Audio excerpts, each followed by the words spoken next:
নমস্কার বন্ধুরা, আবারও একটা নতুন পর্বে আপনাদের সবাইকে স্বাগত। আজ আমি ট্যাংরা মাছ দিয়ে দুর্দান্ত স্বাদের একটা ঝাল বানাচ্ছি।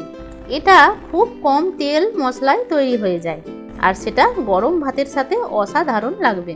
ভিডিওটা আপনারা স্কিপ না করে শেষ পর্যন্ত দেখবেন বন্ধুরা। ট্যাংরা মাছগুলো প্রথমে বেছে খুব ভালো করে ধুয়ে নিতে হবে, মানে ঘষে ঘষে মাছটা ধুতে হবে। মাছগুলো ভালো করে না ধুলে তেলে দিলে খুব ফাটে, আর যদি ঘষে ঘষে ধোয়া হয় তাহলে ভাজার সময় তেল ছিটে আসার ভয়টা কম। মাছে লবণ হলুদ মাখিয়ে অন্তত পক্ষে 10 থেকে 15 মিনিট রেখে দেওয়ার পর রান্নাটা করব।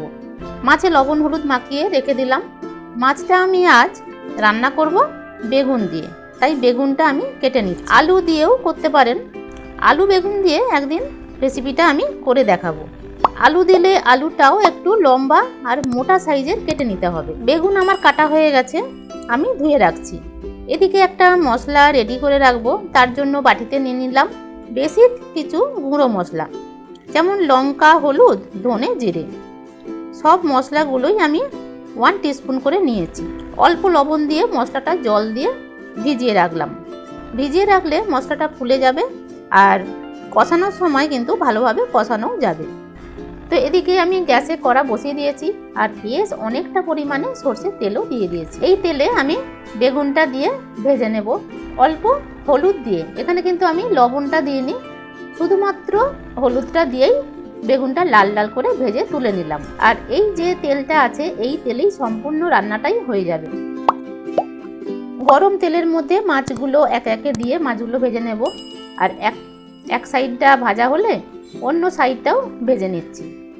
ট্যাংরা মাছ কিন্তু খুব বেশি ভাজতে সময় লাগে না, খুব বেশি কড়া করে ভাজবো না, হালকা করে এপিট ওপিট করে ভেজে তুলে নিলাম। আমার চ্যানেলে আরও মাছের রেসিপি রয়েছে, আপনি যদি দেখতে চান তো দেখে নিতে পারেন। রেসিপির লিঙ্কটা আমি ডেসক্রিপশন বক্সে দিয়ে দিলাম। বা আপনি কি মাছের রেসিপি দেখতে চান আমাকে বলতে পারেন, আমি চেষ্টা করব সেই রেসিপিটা শেয়ার করতে। এই তেলেই আমি মাছের ঝালটা করব। তার জন্য ফোড়নে দিয়ে দিলাম 1 টিস্পুন কালো জিরে আর 2টো কাঁচা লঙ্কা। একটা মিডিয়াম সাইজের টমেটো আমি কুচি করে নিয়েছি, সেটা আমি তেলের মধ্যে দিয়ে দিলাম। আর যদি অল্প করে লবণ দিয়ে টমেটোটা ভাজা যায় তাহলে কিন্তু টমেটোটা খুব তাড়াতাড়ি নরম হয়ে গলে যাবে। অল্প করে আমি চিনিও দিয়েছি। তেলের মধ্যে চিনিটা দিলে কিন্তু দারুণ একটা কালার চলে আসবে, আর স্বাদের ব্যালেন্সটা তো থাকবেই। চিনিটা গলে যাওয়া পর্যন্ত কিন্তু আমাদের অপেক্ষা করতে হবে।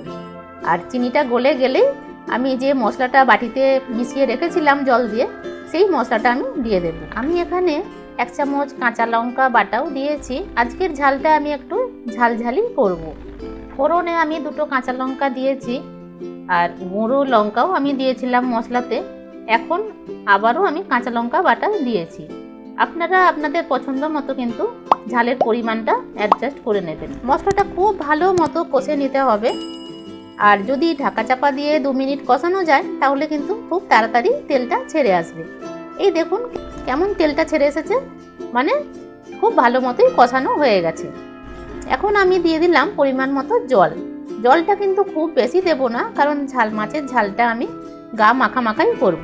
জলটা ফুটে গেলে ভেজে রাখা ট্যাংরা মাছগুলো দিয়ে দিলাম, সাথে স্বাদ মতো লবণও আমি এখনই দিয়ে দিয়েছি। ঢাকা চাপা দিয়ে 3-4 মিনিট সেদ্ধ করতে হবে কিন্তু মাছটা, কারণ মাছটা খুব বেশি কড়া করে ভাজা নেই, এতেই কিন্তু মাছটা সেদ্ধ হবে। তো এখন 3-4 মিনিট পর আমি ঢাকাটা খুলে নিয়েছি।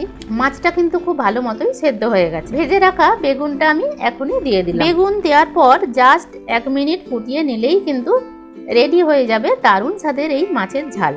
বেগুনটা কিন্তু খুব বেশি ফোটাবার দরকার নেই, বেশি সেদ্ধ হয়ে গেলে বেগুন গলে গিয়ে একদম লতপতে হয়ে যায়, সেটা খেতে ভালো লাগে না। আর গ্যাস থেকে নামাবার আগে আমি ধনেপাতা কুচি দিয়ে গ্যাসের ফ্লেমটা অফ করে দিয়েছি।